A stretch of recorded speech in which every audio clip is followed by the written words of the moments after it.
Kemi marrë për t'i bërë një review kësaj bishës, Nissan Patrolit. Është i 96-ës, 2.8 turbo diesel. Është autentik, përveç lift suspensionit që është bërë, që është ngritur, edhe gomave të mëdha off-road që janë vendos. Po i bëj një review për qef, nuk shitet. Nuk është për shitje. Shiko çka goma që ka vendos ky çuni. E ka lyrë komplet nga poshtë. I ka vendos të amortizatorët. Edhe ja ka konsumu se rri shumë në përmalek.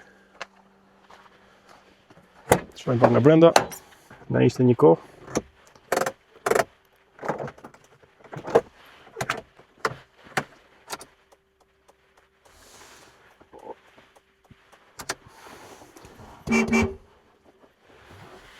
Me low traction.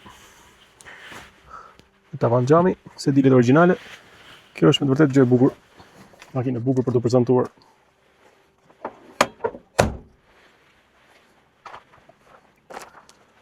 Këtu mbrapa vendoset goma rezervë.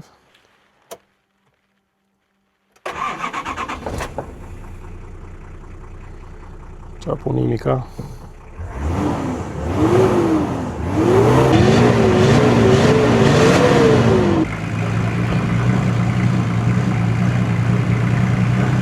Kjo është me 5 marshe.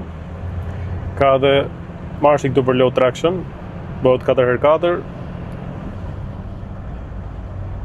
Për çdo lloj terreni, kudo që të ngelesh, e që nuk ngelesh kund me këto goma që ka kjo. E me këtë sistem 4x4 që ka kjo nuk ngelesh kund. Duket vetë sikur je tues me një kamion kështu.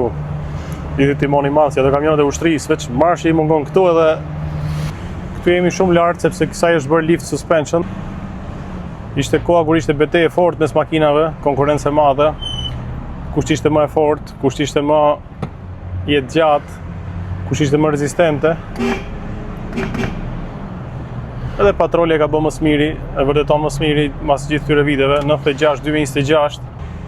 Është fatkeqësi që nuk prodhohen më makina me tillë kualitet, me tillë fortësi. Tani makinat janë plastik, gjithandej plastik të dobët, kurse këto janë super të forta. Ky rival ka Land Rover Defenderin, edhe ka rival gjithashtu Mercedes G-klasin e 96-ës. Domethënë i është dashur Patrolit që të jetë i fuqishëm, i fortë, të jetë makinë pa hile dhe që t'i rezistoj kohës.